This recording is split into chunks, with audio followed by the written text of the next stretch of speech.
சு. வெங்கடேசன் பாராளுமன்ற உறுப்பினர்,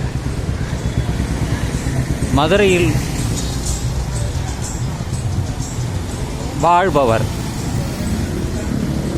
கம்யூனிஸ்ட் இயக்கத்தை சேர்ந்தவர். 5 முறை பாராளுமன்ற உறுப்பினர்களாக இன்றளவும் இருக்கிறார். பல சேவைகளை மக்களுக்காக, மதுரை மக்களுக்காக அவர் செய்து வருகிறார். அவரை பற்றி எனக்கு மிகவும் பிடிக்கும். காரணம் அவருடைய தொண்டு, அவர் செய்கின்ற சேவை. அதனால்தான் அவர் ஒரு நல்ல பேச்சாளர், இலக்கியம் தெரிந்தவர். வேள்பாரி என்ற நூலையும் அவர் எழுதியுள்ளார். இதெல்லாம் ஒரு முன்னோட்டம்தான். அவர் சொல்கிறார், யாரெல்லாம் சொர்க்கத்திற்கு போவார்கள் என்று. யாரெல்லாம் சொர்க்கத்திற்கு போவார்கள் என்று அவர் சொல்லுது, யாரெல்லாம் குளத்தை வெட்டுகிறார்களோ, யாரெல்லாம் குளத்தை, தண்ணீரை சேமிப்பதற்காக வெட்டுகிறார்களோ, யாரெல்லாம் கிணறு தோண்டுகிறார்களோ, யாரெல்லாம் உழவு தொழில் செய்கிறார்களோ, யாரெல்லாம் நதி நீரை மற்றவர்களுக்கு விநியோகம் செய்கிறார்களோ, அவர்களெல்லாம் சொர்க்கத்திற்கு போவார்கள் என்று.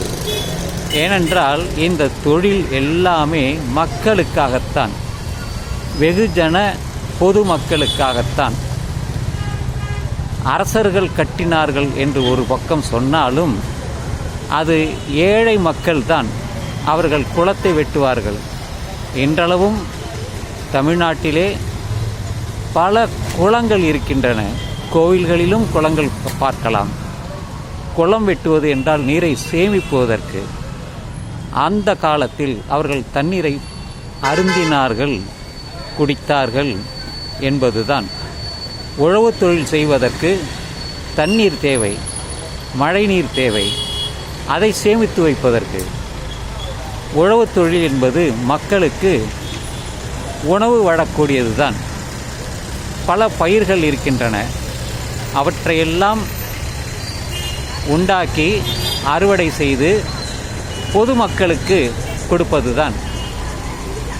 கிணறு, ஒவ்வொரு வீட்டிலுமே கிணறு இருக்கும். எங்கள் வீட்டில் கூட கிணறு இருந்தது. சென்னையிலும் இருந்தது, கிராமத்திலும் இருந்தது. ஏனென்றால் தண்ணீர், பூமியிலிருந்து வரக்கூடிய தண்ணீர், அது யாரையும் நீங்கள் எதிர்பார்க்க வேண்டாம். அது பூமியிலிருக்கு வருவது தான். மழை நீர் உறிஞ்சி அதை வெளியே கொண்டு வரும் அந்த மழை நீர். அதுதான் கிணறு வெட்டுதல். விவசாயத்திற்காக பண்படாத நிலத்தை அதை உழவுக்காக அந்த நிலத்தை மாற்றியவர்கள். உழவு தொழில். இப்படித்தான் பாராளுமன்ற உறுப்பினர் சு. வெங்கடேசன் சொல்கிறார். இதையெல்லாம் செய்யாதவர்கள் அவர்கள் துன்பப்படுவார்கள், நரகத்திற்கு போவார்கள் என்பதுதான். இவர்களெல்லாம் மிக உயர்ந்தவர்கள், மக்களுக்காக சேவை செய்தவர்கள். இதையெல்லாம் அவர் சொல்வதை நான் அப்படியே வாய்மொழியாக நான் சொல்கிறேன். யாரெல்லாம் சொர்க்கத்திற்கு செல்வார்கள், யாரெல்லாம் நரகத்திற்கு செல்வார்கள் என்பது அவர் வாயிலாக நான் சொல்கிறேன். எனவே நண்பர்களே, இது ஒரு நல்ல பதிவாக இருக்கும் என்று நான் கருதுகிறேன்.